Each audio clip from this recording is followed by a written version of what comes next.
Dans cette partie de la formation, nous allons nous intéresser aux différentes formes juridiques que peuvent prendre les entreprises et les sociétés. Tout d'abord, nous allons voir la différence entre ce que c'est qu'une entreprise et ce que c'est qu'une société. Une entreprise et une entreprise individuelle, c'est une entité qui n'a pas de personnalité juridique. Elle n'a pas la personnalité morale. C'est-à-dire qu'elle se confond avec la personne de l'entrepreneur. L'entrepreneur, quand il agit, agit pour le compte de la société et agit en son nom propre. Elle n'a pas de patrimoine propre. Sauf, alors le IRL est un cas un peu particulier parce que le IRL, elle n'a pas de patrimoine propre, mais elle a ce qu'on appelle un patrimoine d'affectation. Donc certains biens sont affectés à l'exercice de l'activité professionnelle. Mais elle n'a pas de capital non plus. Donc les entreprises individuelles n'ont pas de capital. Les entreprises individuelles n'ont également pas d'associés, puisque par définition elles sont individuelles. Et il n'y a pas de protection du patrimoine de l'entrepreneur, puisque celui-ci se confond avec le patrimoine de l'entreprise. Les sociétés. Alors les sociétés, une société a la personnalité morale, c'est-à-dire qu'elle existe comme personne juridique à côté de l'entrepreneur qui l'a créée. Elle a un capital social et il y a donc risque d'abus de bien social, puisque l'entrepreneur doit bien distinguer entre son patrimoine propre et celui de la société ne devant être utilisé que pour l'exercice de l'activité professionnelle et en aucun cas pour les besoins personnels de l'entrepreneur, dans quel cas il y aurait abus de bien social. Également, il y a une protection du patrimoine de l'entrepreneur, puisqu'on distingue très clairement le patrimoine de l'entrepreneur du patrimoine de la société. Alors, quelles sont les différentes formes d'entreprises individuelles ? Je réexpliquerai dans une autre session de formation la différence entre les différentes entreprises individuelles, mais là je vais vous présenter globalement toutes les formes qui existent.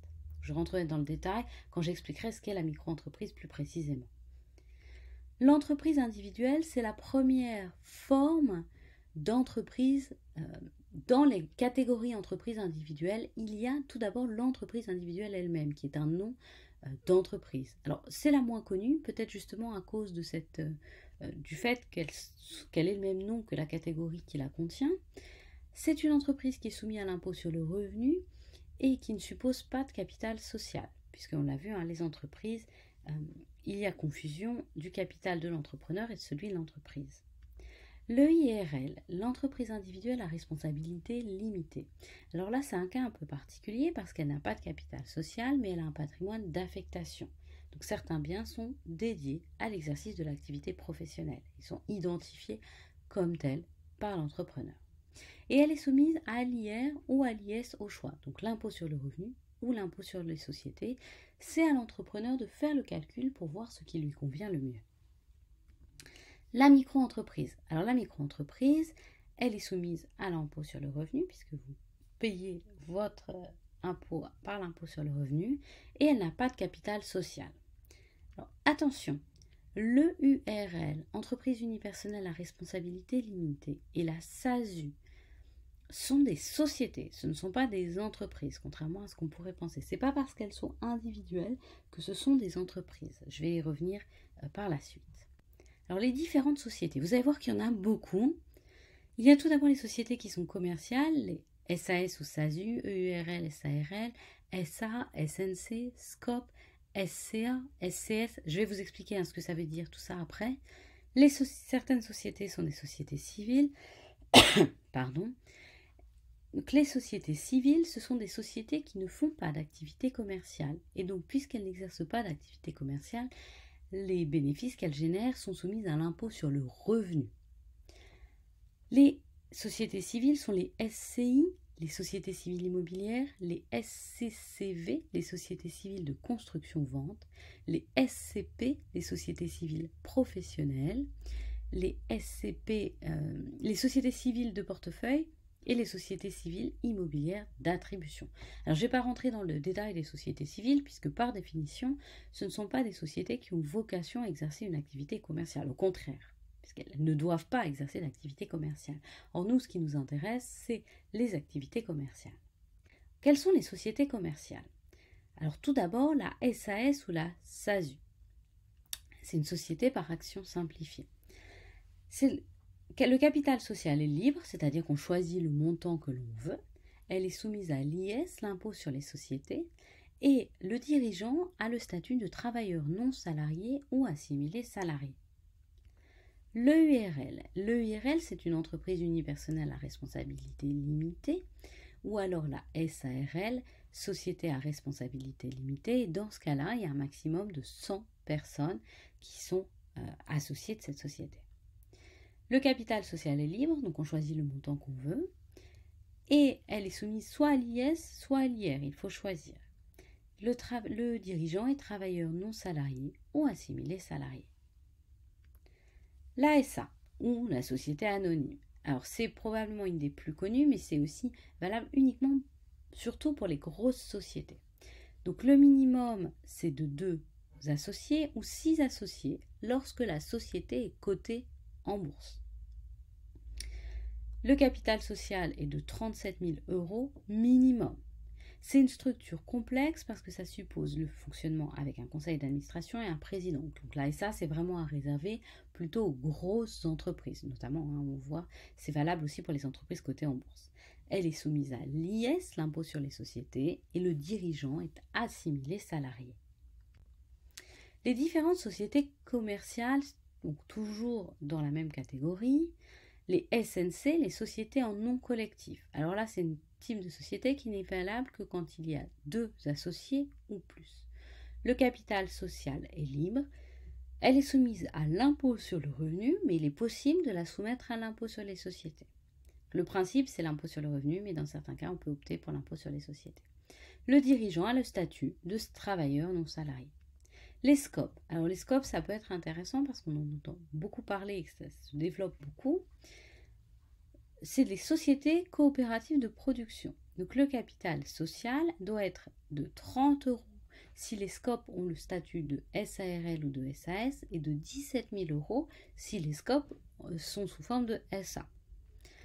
Elles sont soumises à l'impôt sur ces sociétés et le dirigeant est assimilé salarié. Les SCA ou les sociétés en commandite par action. Donc il faut au moins 4 associés, 3 associés et un commanditaire. Le capital social est d'au moins 37 000 €. Elles sont soumises à l'IS, l'impôt sur les sociétés, et le dirigeant est assimilé salarié. Les SCS, ou sociétés en commandite simple. Il faut au moins 2 associés, un associé et un commandité. Le capital social est de 37 000 €. Elles sont soumises à l'impôt sur les sociétés et le dirigeant est assimilé salarié. Alors, je vous ai présenté toutes ces formes de sociétés, non pas pour que vous puissiez choisir, parce que le choix est extrêmement complexe, je vais y revenir dans quelques instants, mais pour que vous sachiez qu'il existe beaucoup de formes de sociétés. La micro-entreprise, c'est une forme d'entreprise qui est noyée dans un océan de sociétés et d'entreprises. Donc, ayez conscience que votre statut de micro-entreprise, puisqu'a priori c'est celui que vous allez choisir, ne correspond pas du tout au statut que peuvent avoir les personnes avec qui, les professionnels avec qui vous allez travailler. Donc l'idée, c'était de vous montrer ça, de montrer qu'il existe une grande variété de sociétés. Alors pour choisir son statut, c'est extrêmement difficile de le faire seul. Le mieux, c'est de contacter un expert comptable ou un avocat qui est spécialisé en droit des affaires.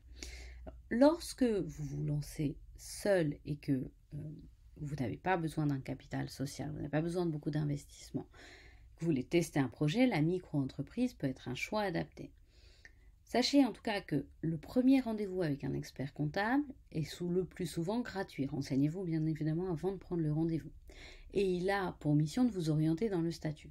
Mais les micro-entrepreneurs ne travaillent pas avec les experts comptables. Ils n'ont pas besoin d'experts comptables pour leur comptabilité. Donc a priori, l'expert comptable vous présentera plutôt les autres formes de société.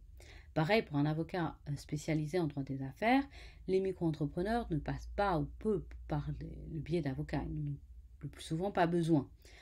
Donc, sachez que vous pouvez aller voir un expert comptable ou un avocat pour comprendre votre statut. L'expert comptable, c'est a priori toujours gratuit, le premier rendez-vous, mais ce n'est pas le cas des avocats. Sachez aussi, surtout, que vous pouvez faire une simulation vous-même sur le site BPI France. Donc, dans le lien qui est affiché, bpifrance-création.fr, aide au choix du statut. Et en fait, dans ce site, vous allez remplir tous les critères qui permettent de déterminer le statut. Alors voici ce que vous allez voir si vous optez pour ce site. On va vous demander si vous voulez créer seul. Je vous l'ai dit, la micro-entreprise, c'est une entreprise individuelle, donc c'est pour une seule personne. Si vous cochez la case créer à plusieurs, on ne vous orientera pas vers la micro-entreprise. Est-ce que votre but c'est de gagner de l'argent ou est-ce que c'est un but non lucratif? Si c'est un but non lucratif, a priori on vous orientera vers une association, puisque une entreprise ou une société a vocation à gagner de l'argent. Est-ce que vous devez faire beaucoup d'investissements ou non? Si vous devez faire beaucoup d'investissements, le principe, ce sera plutôt de vous orienter vers une société que vers une entreprise, ou du moins pas une micro-entreprise, puisqu'en micro-entreprise, on ne déduit pas de charges. Est-ce qu'il s'agit ou non d'une activité libérale? Dans ce cas-là, on vous orientera en fonction de ce que vous pouvez faire, des sociétés commerciales ou pas. Est-ce que vous avez un patrimoine à protéger? Si vous avez un patrimoine à protéger, a priori, on devrait exclure le statut de micro-entrepreneur ou du moins les entreprises individuelles, puisque je vous l'ai dit, pour les entreprises individuelles, le patrimoine de l'entrepreneur n'est pas protégé, contrairement aux sociétés. Donc voilà, ce sont tous ces critères qu'il faut prendre en compte. Je vous invite vivement à faire la simulation sur le site BPI France pour voir si le statut de micro-entrepreneur est adapté pour vous. Donc vous aurez tous les critères à prendre en compte et on vous proposera des solutions. Et évidemment, le site La Simulation est gratuite. Je vous retrouve tout de suite pour la suite de cette formation.